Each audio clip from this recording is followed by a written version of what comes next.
आज़ादी बचाओ आंदोलन से जुड़े हैं विकास महतो और आज ये खुद चलकर समाचार प्लस के दफ्तर पहुंचे हैं।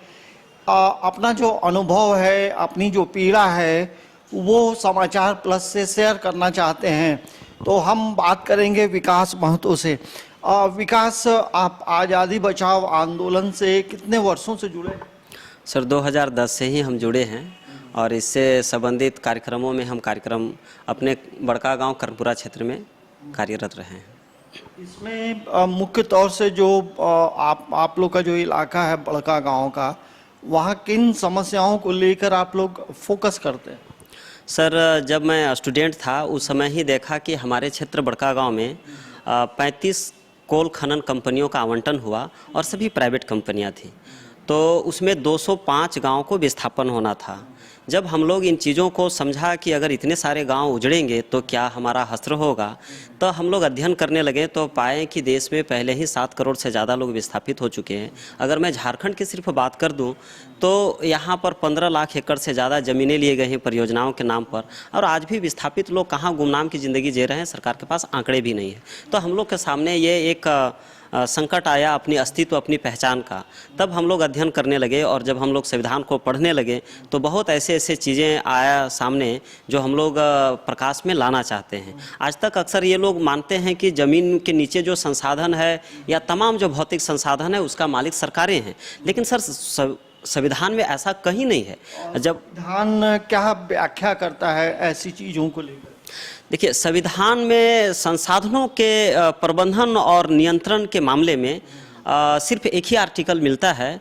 राज्य के नीति निर्देशक तत्व के 39B में कहता है कि जन समुदाय का भौतिक संसाधनों का स्वामित्व और नियंत्रण समुदाय के अधीन है। अगला स्टेप 39C में कहता है कि इन संसाधनों का उपयोग इस तरीके से हो जिसमें समुदाय का अहितकारी संकेंद्रण ना हो। लेकिन आज़ादी के बाद आज तक इन संसाधनों को लेकर एक लोगों में जानकारी का अभाव है और अक्सर सरकारें इसको अपने अधीन में लेकर कार्यरत रहे और इन पर कब्जा जमाए रहे। इनके लेके मैं संज्ञान में डालना चाहूँगा कि 1952 में एक केस था, बिहार सरकार बनाम कामेश्वर सिंह। इस केस में सुप्रीम कोर्ट के जजेस ने कुछ ऐसे फैसला दिए थे कि नहीं, ये जो संसाधन है ये सारे संसाधनों का संप्रभु सत्ता जो है सरकार के अधीन है। और तब जाकर ये CCL BCCL जैसी कंपनियां खुली, उस दौरान में कई काम हुए। लेकिन जब हम लोग गहराई से अध्ययन किए तो पता चला कि सरकार इसके मालिक नहीं है। तब फिर जब हम लोग देखे कि जन समुदाय ही इसका मालिक है, और तब फिर हम लोग इस मामले को लेकर गए सुप्रीम कोर्ट में। एक मुकदमा आया था थेरेसा जैकब का 4849/2000 और 8 जुलाई 2013 का ये फैसला आया कि ज़मीन मालिक ही खनिज का मालिक है, सरकारें नहीं। तो ऐसे में मैं ये कहना चाहूँगा कि इन संसाधनों का उपयोग देश हित के नाम पर सिर्फ राष्ट्रीय बहुराष्ट्रीय कंपनियां फ़ायदा उठा रही हैं और स्थानीय लोगों को सिर्फ बीमारी, लाचारी, विस्थापन, बेरोजगारी, ये तमाम चीज़ें उनके हाथ में आ रही है। तो ऐसे में अब ये समझने की ज़रूरत है कि इन संसाधनों को सही मायने में विकास हो, इसके लेके हमको संविधान के दायरे में हमको उचित कदम उठाने की ज़रूरत है। अच्छा, ये बताइए विकास भाई कि जो बड़का गांव का इलाका है वहाँ कितने लोग आज भी विस्थापन का जो दर्द है या विस्थापन से परेशान हैं, और उससे जुड़ी क्या क्या समस्याएं वो आपको देखने को मिलती है?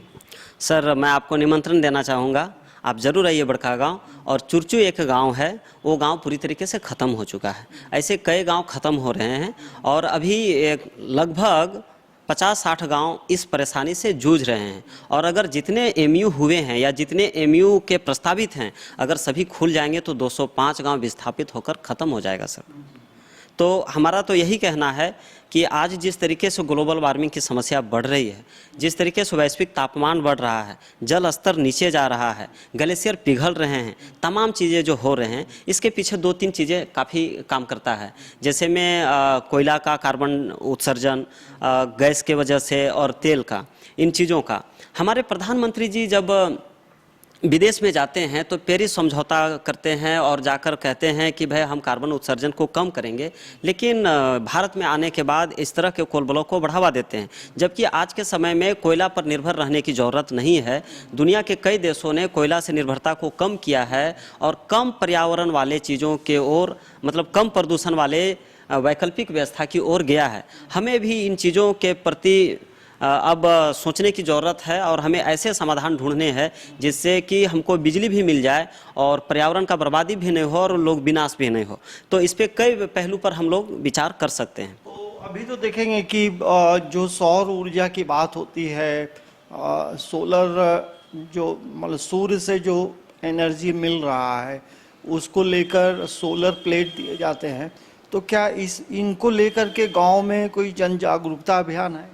ऐसा बिल्कुल नहीं है, जबकि इसको किया जाना चाहिए। इससे ये होगा कि बहुत बड़े पैमाने पर विस्थापन से बचा जा सकता है। सर देखिए, ये जो कोयला आधारित जो बिजली केंद्र जो चलता है, तो इसमें आप देखेंगे कि बड़े पैमाने पर कार्बन डाइऑक्साइड उत्सर्जन होता है, बहुत ज़्यादा गर्मी बढ़ता है। जिन क्षेत्रों में आप देखिए गोड्डा में जहाँ खुला वहाँ का तापमान कम था, अभी देखिए बहुत काफ़ी ज़्यादा बढ़ गया है। ये बताइए, जो बड़का गांव का जो इलाका है वहाँ ग्राम सभा, ग्राम पंचायत, इनकी भूमिका क्या है?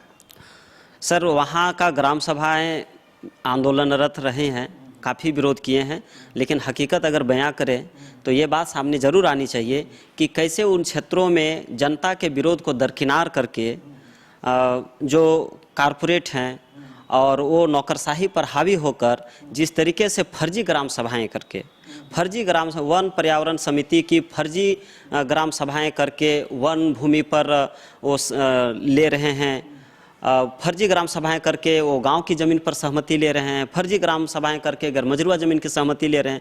और इस तरीके से इसमें जो वहाँ की जो विधायक है अंबा प्रसाद, बड़का गांव की विधायक है, उनकी क्या भूमिका रहती है? ऐसी चीज़ों का वो विरोध करती?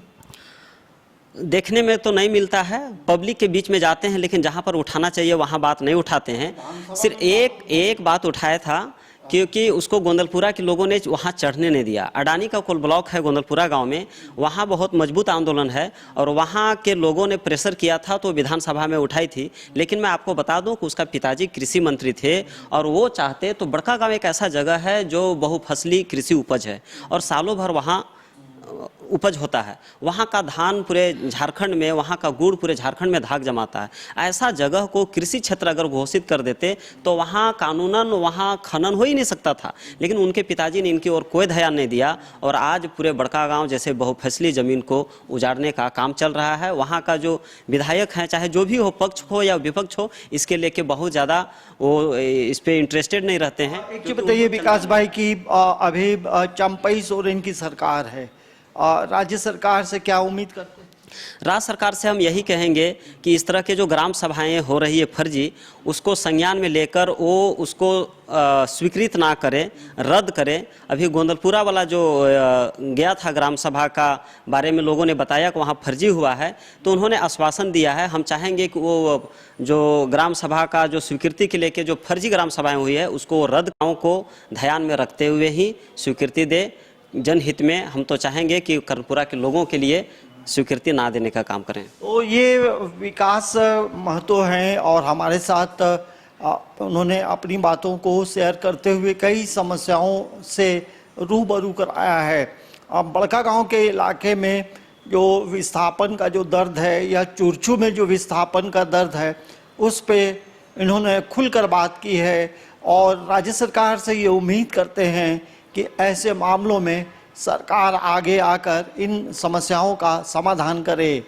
समाचार प्लस के लिए कैमरामैन प्रशांत मित्रा के साथ अंजनी कुमार, रांची।